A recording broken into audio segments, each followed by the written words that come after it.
name is Jose Pereira. I am a former oil and gas executive. I'm one of that Circle 6.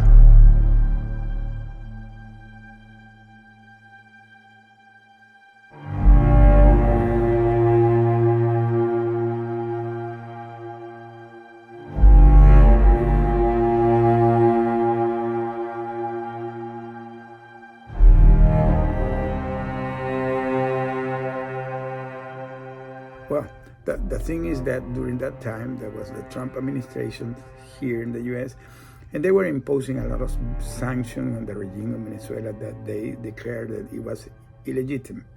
So they were trying to replace that regime. They were imposing a lot of political sanctions to the country and to the people, and even they did a petroleum ban. So we inadvertently get caught in the middle of that situation, mess that I'm gonna tell in my book. By the way, I'm gonna say the truth of the matter that what happened, because the truth hasn't been told. I have been hearing the opposition in Venezuela and the government of Venezuela, and even hear the U.S. government saying things. Some are not totally accurate, some are totally lies. I'm gonna say exactly what really happened. We were caught, we were put in by the counterintelligence military police of Venezuela called the DGC. That police put us in a military basement, like a 3-story basement in a military installation. Was a dungeon, was a total nightmare. These guys were really sociopaths. They were maybe making daily tortures, and physical and mental and physical torture. A lot of things we saw there. We were put in a very confined place called the submarine. There we stayed around 10 months, totally isolated.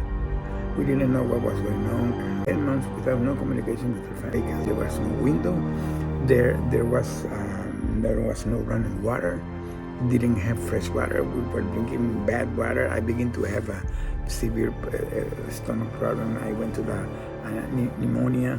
I was spitting blood. So we were really thinking that we were gonna die there. Really in a bad situation. The medicine, at some point I began to smuggle letters because I needed communication to my wife. So I took the risk. Maybe I could have died, but I took the risk. I began to smuggle letters in the trash cans, and that was effective because I sent a letter, and like 2 or 3 days later, I received a letter from my wife replying me, and we began to do it like that, back and forth with writing, and it began to be a routine. Every 3 days we were writing. We began to develop a secret code. That secret code was in the case they discovered the letter, really my memoir. So when I came back, my wife has compiled 1,000 letters, so she had put it in Word. So when I decided to go back to the letters and compile them, that's the way I wrote my book. So you will see and feel in the book the process I was going through, all what I was suffering in the moment, because you will see it there. See also how it will be the evolving in time, because at some point we decided to go to a survival mode.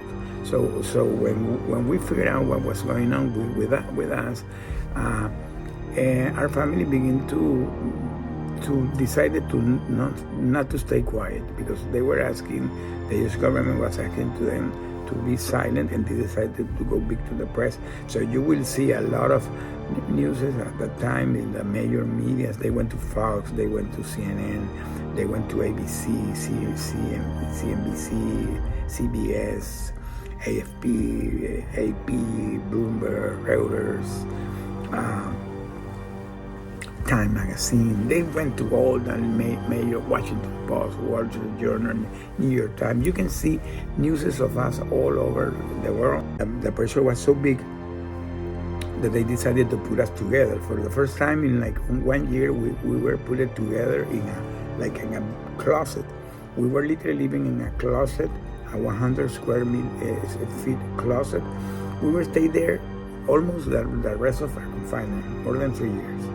More than 3 years without no windows, the door totally locked all the day. Well, we decided to go to a survival mode, and we decided to survive and to do a daily routine. By that time we had books. So I began to read a lot, and there was a book that came to me from a guy that was a survivor during the World War II in the Nazi concentration camp of Auschwitz.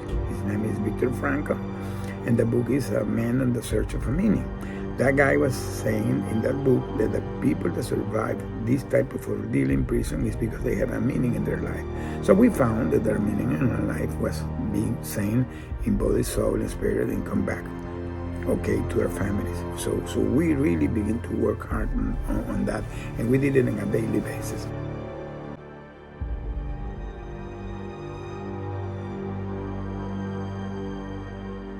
Why I decided to write a book, I want to set the record right, that what really happened there, I'm going to tell the truth. I want that the people that write my book inspiring that any adversity in life, they can survive it. So this is going to be my legacy for the world. So in the future, that in generations to come, they will read my book as part of the story and as part of the way I decided to transcend my ordeal. Thank you very much.